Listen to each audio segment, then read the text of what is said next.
Hi friends, welcome back to my YouTube channel. ఈరోజు లంచ్లో మంచి వెయిట్ లాస్ వెజిటేబుల్ కిచిడితో అయితే మీ ముందుకి వచ్చాను. కిచిడి అంటున్నారు, రైస్తో చేసే ఐటెం కావచ్చు, వెయిట్ లాస్కి ఎలా యూజ్ అవుతుంది అనుకునేరు.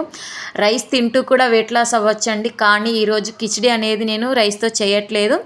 ఈ వీడియో మీరు స్కిప్ చేయకుండా చూడండి, అప్పుడే మీకు అర్థమవుతుంది. 1/2 కప్ పెసాలకి 1 కప్ గోధుమ రవ్వ తీసుకొని 2-3 సార్లు వాష్ చేసుకొని నైట్ అంతా సోక్ చేసుకోవాలి. నెక్స్ట్ డే ఇలా ఒక బౌల్ పెట్టేసుకొని 2 స్పూన్స్ ఆయిల్ వేసుకోవాలి. తర్వాత అందులో ఆయిల్ వేడెక్కాక జీలకర్ర, ఆవాలు, పచ్చిమిర్చి, ఆనియన్స్, ఎల్లిపాయ, కరివేపాకు ఇవన్నీ మనం ఒక్కదాని తర్వాత ఒకటి వేసుకొని మంచిగా ఫ్రై చేసుకోవాలి. నేను చూపించే క్వాంటిటీ అయితే 2-3 మెంబర్స్కి మంచిగా తినే వాళ్ళకైతే సరిపోతుందండి. ఎందుకంటే ఇందులో మనం వెజిటేబుల్స్ ఎక్కువగా వేస్తాం కాబట్టి కిచిడి అయితే హెవీగా అవుతుంది. సో మీరు మెంబర్స్ తక్కువగా తినే వాళ్ళైతే, అంటే సింగిల్గా తినే వాళ్ళైతే లెస్ క్వాంటిటీ పెసాలు గోధుమ రవ్వ తీసుకోండి.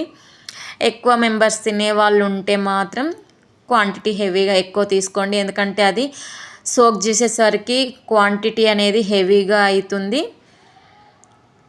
ఇప్పుడు మనం ఆనియన్స్ ఫ్రై అయ్యాక పసుపు కూడా వేసుకోవాలి. పసుపు వేసుకొని బాగా ఒకసారి కలుపుకొని తర్వాత మనం రెడీగా పెట్టుకున్న వెజిటేబుల్స్ ఉంటాయి కదా, అవన్నీ వేసుకోవాలి.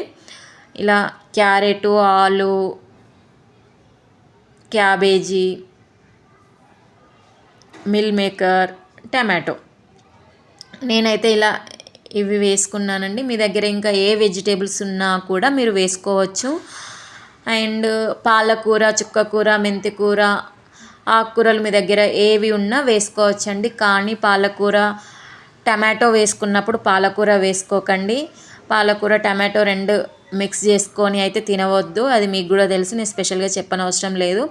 కానీ ఏంటంటే తెలియని వాళ్ళకు తెలుస్తుందని చెప్పాను అంతే. అందులో పెప్పర్ పౌడర్, సాల్ట్ వేసుకోవాలి. పెప్పర్ పౌడర్కి బదులుగా చిల్లీ పౌడర్ కూడా వేసుకోవచ్చు.